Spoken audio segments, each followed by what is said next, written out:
Part 2 मा तपाईहरुलाई स्वागत छ। सो प्रिभियस भिडियोमा चाहिँ हामीहरुले इमेज म्यापिङ गर्न सिक्यौं हैन। अब यो भिडियोमा चाहिँ तपाईहरुलाई कसरी इन्क गर्ने र कसरी चाहिँ यो चीजलाई चाहिँ करेक्सनहरु गर्ने, किनकि फर्स्टमा हामीहरुले जुन चाहिँ रफ इमेज म्यापिङ गर्दाखेरिको सेसन र अहिलेको सेसनमा चाहिँ के कतिको फरक हुन्छ त्यो चाहिँ हामीले बुझ्न गइरहेछौं। अनि मैले भने नि इमेज म्यापिङ गरिरहेको यो अवस्थामा चाहिँ हामीहरुले चाहिँ सबै चाहिँ चीज चाहिँ यो आदिमा यस्तो छ, यो आदिमा यस्तो छ, सबै हेर्ने भनेर सिकाएको थिएँ। अब चाहिँ के गर्ने त है त। अब चाहिँ राम्रोसँग बुझौँ। यसमा पनि इमेज म्यापिङ गर्ने हो भने चाहिँ हल्का केही मोडिफिकेसन गर्नु बाँकी छ, तर फर्स्टमा यही चीजबाट सुरु गरौँ। कपाल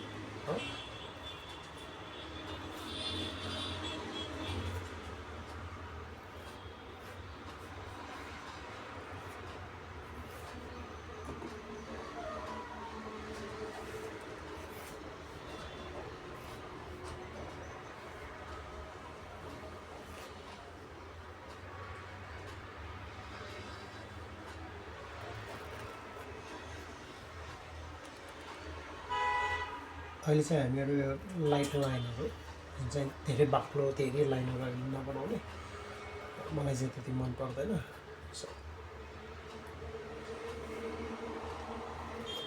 अनि यो कपालहरु चाहिँ अर्ग्यानिक देखियोस् है, मतलब नेचुरल देखियोस्। यतिकै चाहिँ धेरै के भन्छ सिधा लाइन्सहरु चाहिँ नगर्नु होला।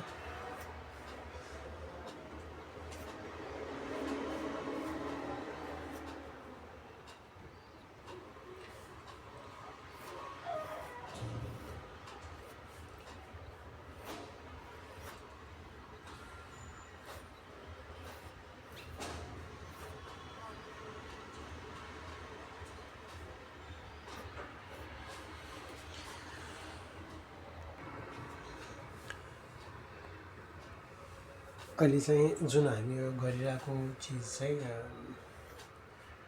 किसिमबाट मिनिमल हैन, मिनिमल लाइनहरु मात्र हो र यो ड्राइङ पनि एक किसिमबाट मिनिमलिस्टिक नै हो, मिनिमलिस्टिक हैन।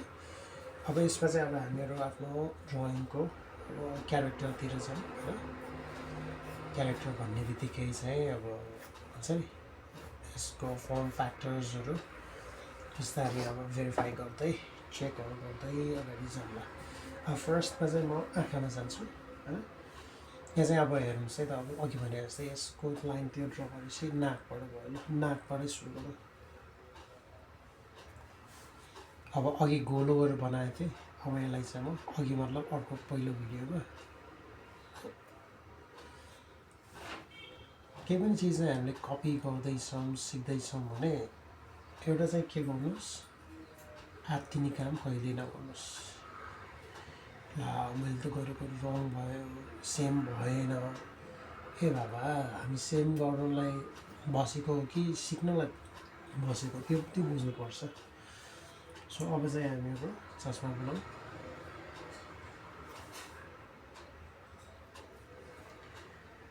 कोही पनि सिक्नको लागि चाहिँ मान्छेले आफूले आफूलाई टलरेट के गर्नु सक्नुपर्छ, म सिकिरहेको छु यो भनेर बुझ्नुपर्छ।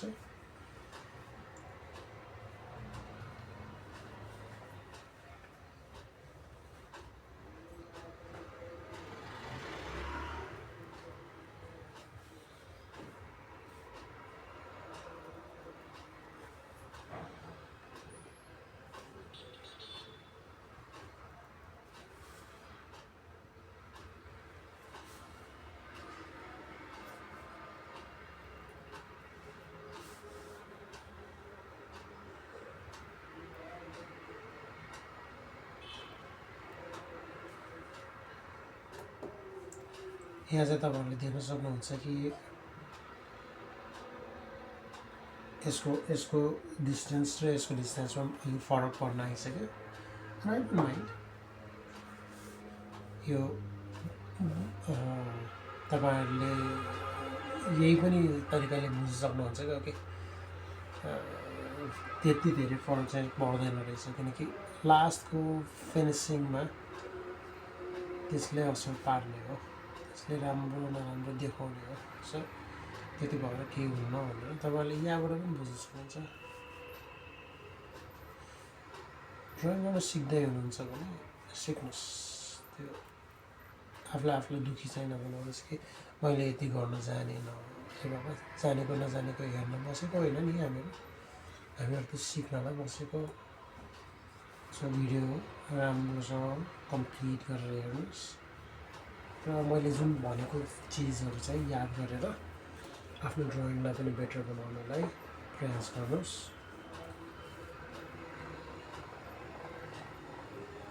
One day I promise you कि you will be able to draw same as you want to draw, like the one that you want to copy, you will be able to copy it.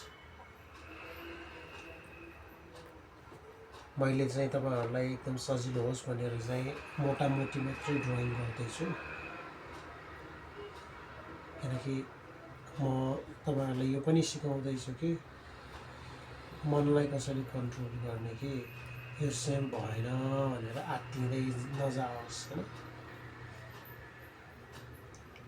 त्यो चिज पनि सिकाइरहेको छु। त्यही भएर म आफैले पनि सेम बनाइरहेको छु हैन।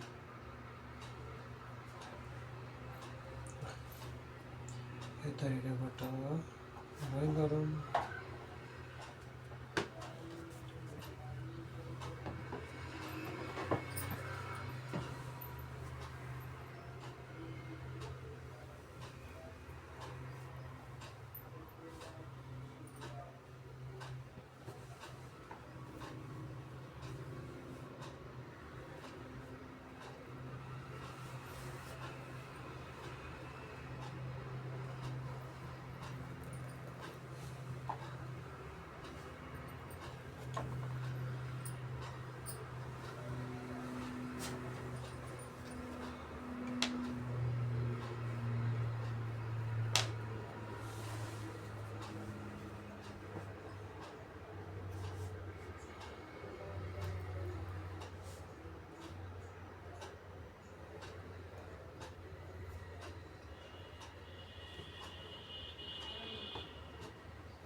अहिले तपाईँहरूले देख्न सक्नुहुन्छ कि यो अलिक मोडिफिकेसन मैले ड्राफ्ट वर्कको भन्दा हल्का मोडिफिकेसन दिएँ।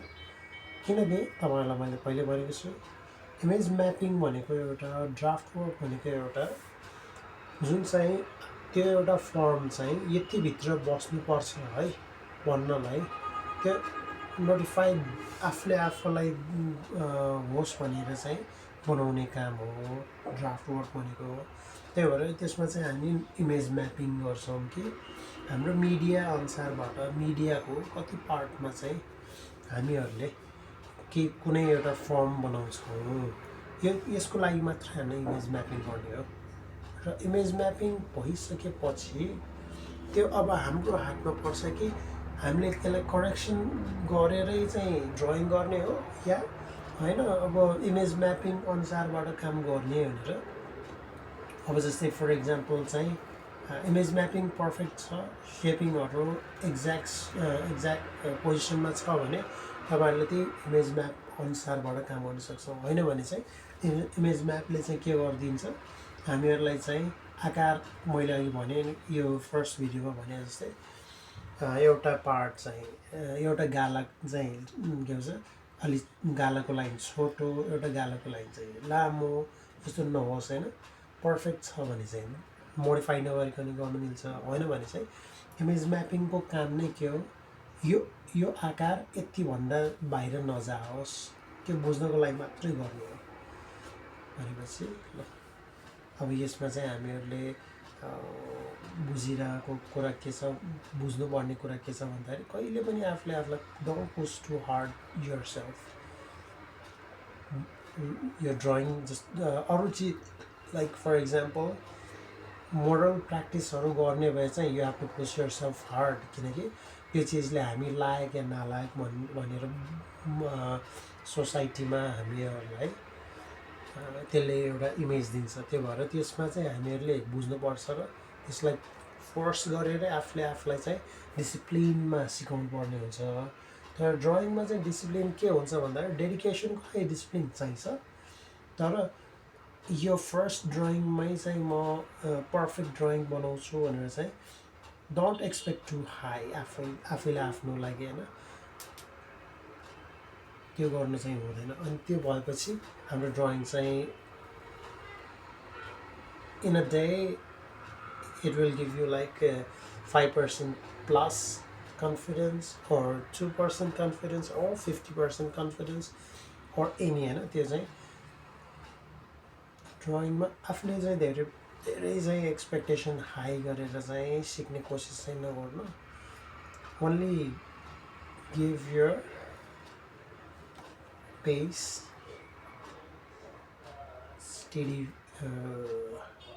स्टेडीनेस होइन, आफ्नो पेसलाई चाहिँ स्टेडी बनाउनुहोस्, त्यो स्टप नहोस्, फ्रस्ट्रेसनमा नजाओस्।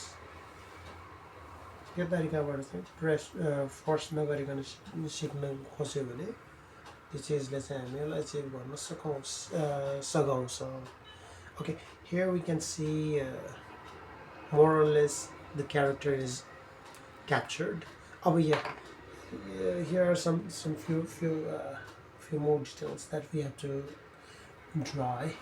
First things, यहाँ चाहिँ यसलाई के भन्छ, फ्रेमको के भन्छ ग्लास होल्डर होइन, स्पेक्स स्टिकरमा यो बन्यो भने अर्को भनेको या डट्सहरू।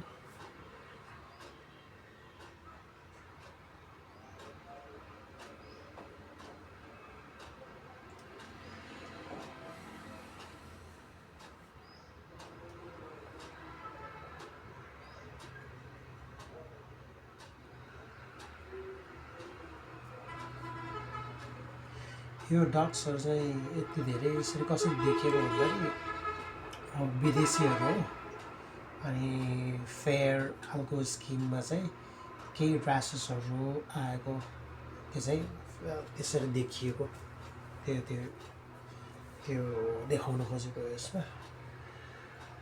अब यसलाई अलिकति डार्क होइन, हल्का डार्क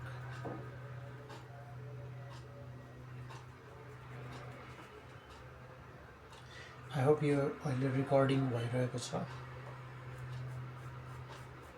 यस्तो नहोस् कि म लास्टमा ल यो सक्यो भन्छु अनि यस्तो क्यामेरामा हेर्छु अनि रेकर्डिङ नभएर बन्द भएको अवस्था चाहिँ नहोस् र यदि तपाईँहरूले मेरो आवाज सुनिराख्नु भएको छ भने thank yourself as well है तपाईँहरू पनि लकी नै हुनुहुन्छ किनकि हिजो यस्तै गर्दा गर्दै चाहिँ मेरो भिडियो चाहिँ अफ भइसकेको रहेछ र मैले बनाएको हिजोको ट्युटोरियल पनि खेर गयो र आज चाहिँ यस्तो नहोस् अब यो कपालहरू चाहिँ अब तपाईँहरूले जति मन लाग्छ त्यो अनुसारबाट रफ यसलाई चाहिँ हार्ड होइन थिक लाइन्सहरू दिन सक्नुहुन्छ अनि त्यही हो मलाई चाहिँ धेरै त्यति लाइन्सहरू चाहिँ गर्न मन लाग्दैन कपाल यतिकै हल्का भए पुग्छ त्यो बुझिन्छ जस्तो लाग्छ ल तर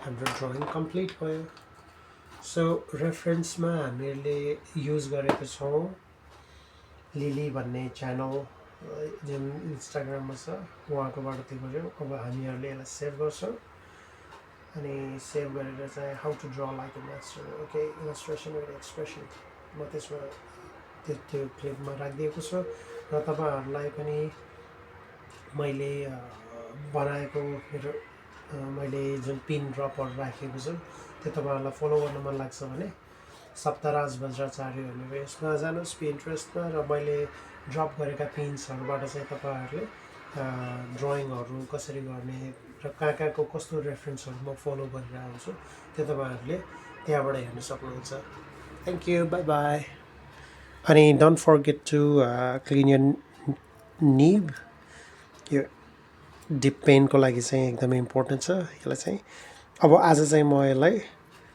तातो पानीमा खसाएर यो सबै सफा गर्नेछु so thank you for watching have a good day